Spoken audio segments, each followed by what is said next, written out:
Like that's realistically not going to happen again. But that's a round that you want to see more. It isn't just like the Munchkin show. Like ya bu arada player artık on that team had a moment to bring that through and Twitch'in on the breach as well. şeyler yapması gerekmiyor mu arkadaşlar?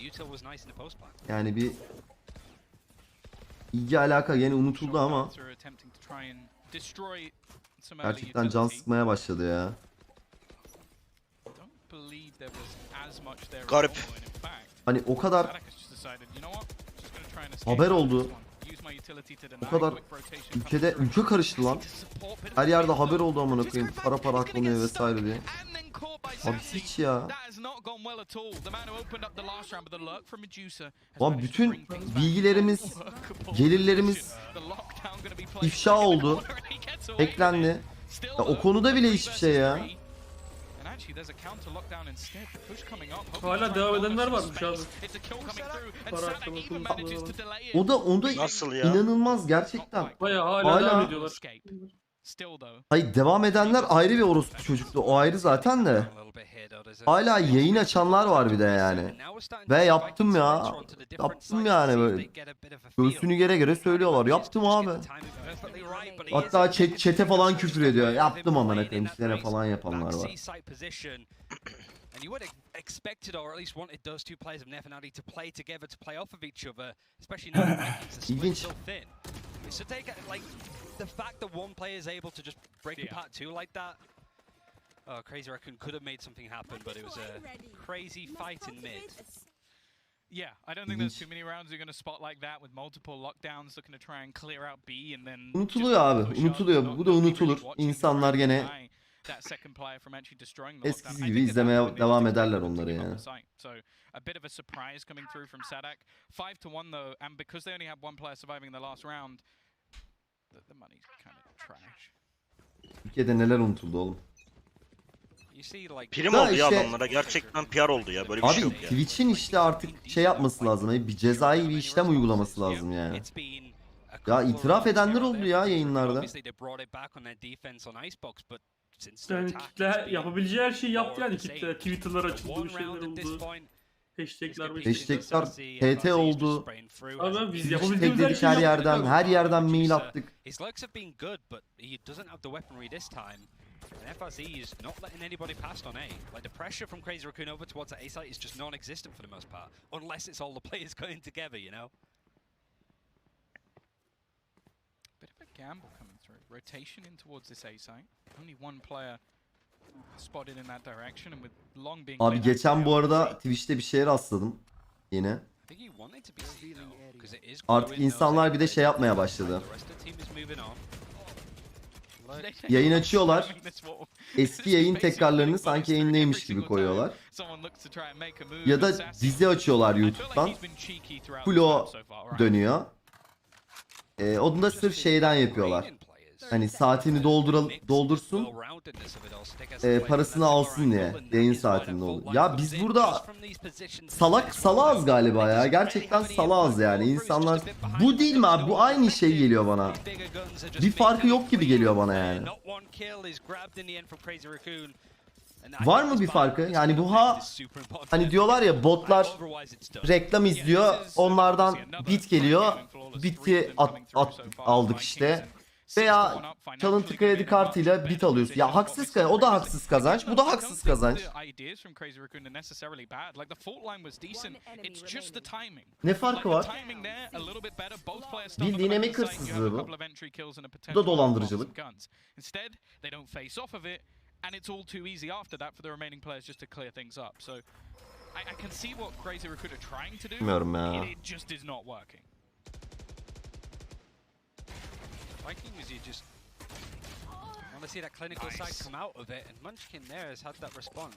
Now it's just çok tilt olmaya başladım rest of the ya. round now for Crazy Raccoon. What decision do they make? What are they expecting? Are they going to still dedicate to the C hit, the C splits? Tekas is playing in on tunnel, but sort of realized that it might be a good move to get out of there. Ben geçen ay mesela 30 saat yayın yaptım abi. 30 saat sadece. Ben bilmiyor muydum amına koyayım? Açardım Amerika'ya giderken yayını.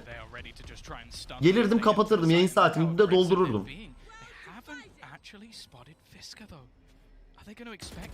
Ben mesela 30 saat yayın yaptığım için çok daha düşük para alacağım yani. A little bit worried for Sassy hiding in this corner. He's been stunned up and nobody's checked it. And the second this goes down, it could be the Ember Munchkin with a last second turn. A big round from him individually. 3 kills coming up. And OFRZ, well, the last clutch was unlikely. Let's see what he can do here. You just never really know with these two teams, to be fair. It's not expected. No, OFRZ just... Crazy Raccoon just not showing up anything. They know they're just keeping this money in order. It's good. It's not flawless because Medusa was caught out on that lurk from FRZ of all players as well. The wrap round is slowly coming in. Munchkin was the one to open the site, and now he's the one at the back as well to try and wrap around, but it's not really going to have that impact. Fisker is there to clear it off the back of some nice util. And yet again, like Crazy Raccoon, like you said, the ideas are good. The execution is iffy in places. 2014 yılından beri seni takip ediyorum. Bu olayların buraya gelmesi tek sorumlu Twitch'tir. Twitch hiçbir zaman olumlu bir adım atmadı. Ne kanalları yasakladı, yasaklandı, karma ban yedi, ne bir şey. Maalesef abi. Maalesef yani dört gözle bekliyorum bir hamle yapmasını, bir aksiyon almasını Twitch'in hala. GTN still with an operator. I feel like this is going to be contested early. See, is he going to get anything off it? No. Good fault line.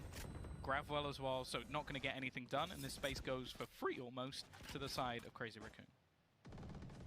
Good amount of utility use from Addy as well. Just to grab, like you mentioned, 2 stars. Keyifli müziğin hiç de alakası yok ya Felix'le.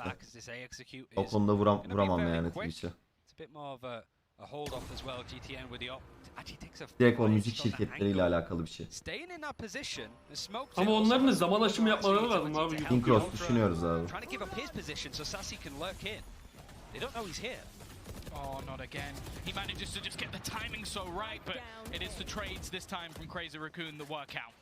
A long flank coming through, and GTN likely just going to want to try and bring this operator through into the next round. A much better execution, and it does lead back to what was said on the desk. These executions from Crazy Raccoon pretty decent. It's where they have to adapt on the fly where things go a little bit wrong. But this was almost a picture-perfect round from them. They can just face up against these Vikings players on the site, especially. Evet abi, Ramus'u neden banladılar ben Arkadaşlar Ramus'un banlanması da ya benim duyduklarıma göre öyle masum bir şey değil abi, nasıl banladılar falan değil. Bir iş varmış o onlarda. Dururken niye perma ediyorsa. Doktor Disrespect ne yaptı abi? İşte o büyük bir mit. Doktor Disrespect'in bir de son yayını falan çok ilginçti. Kaç yıl oldu hala bir şey duyamadım ya.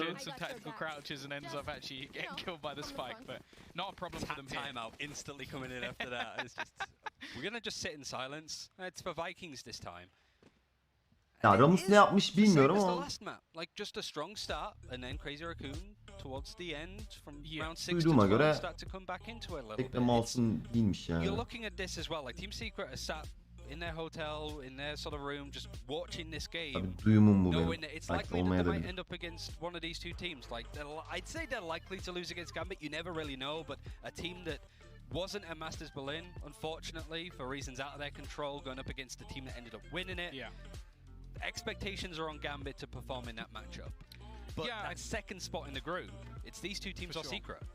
Well, that's the other thing as well, though, is that like we saw again from the press conference from the guys at Secret, they were saying that first few days a lot of teams didn't even seem like there was a point in scrimming them. They were maybe a little bit cocky, played them a few times, and then it was everybody else requesting them to actually play some matches. And I think we've had some positive, sort of, I think it was Shazam as well, saying that he was pleasantly surprised when playing against the Vikings, and I think that was something that was very common at the previous event. It's just being more of the local opposition for Vikings that they've actually struggled against, which maybe that's a good sign for them coming into this tournament now that they've made it here. And as said, like, this is similar to what we had last time with Envy's group. There's a clear favorite, but then the other spot is wide open. We don't know who to expect to get through. But Vikings still looking good for now.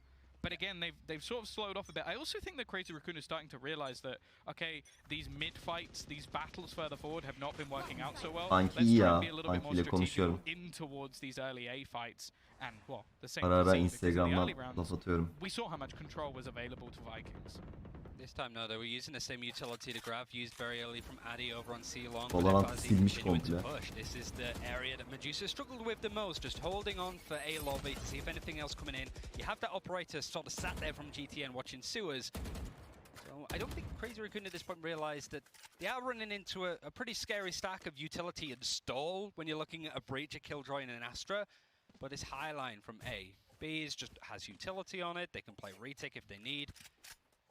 These early rounds for Crazy, they feel like boxed into mid a little bit. Like they can't really spread out. Vikings have a good idea on where these attackers are roughly going to be. They can just wait out time. They're slowing this way down. This is what worries me. These are the calls that sometimes cause some issues again. We're going to Neyse, see some maçız. solid utility though. Sudicas is stuck in the corner of Visca. He's just going to wipe them both out. They've set this man up and he has succeeded. The utility that has come in over the last few rounds from Crazy Raccoon. Nasıl görmedi lan? And now Medusa's just waiting. That knife in the back. Sure, FRZ is going to find a kill, but at this stage, I'm looking at this round again, Ryan, and saying it's already over. Seems like it feels that way for Vikings as well. Like they're Rebel olarak site veya platform açamıyoruz mu? Abi ya canlı yayın platformu açmak kolay bir şey değil. Hatta hiç kolay bir şey değil. Server maliyetleri, serverların kalitesi, stabilizasyonu vesaire zor yani. Çok denendi ama yok. They scared Gambit on a map. I really don't think you could say any more than that. And a team that has been consistently strong and relatively dominant, I'd say, in the Japanese region, which is FBI WhatsApp mesajlarının tamamını okuyabiliyormuş abi. Böyle bir info ile geldi. Ne? Anlamadım. FBI WhatsApp mesajları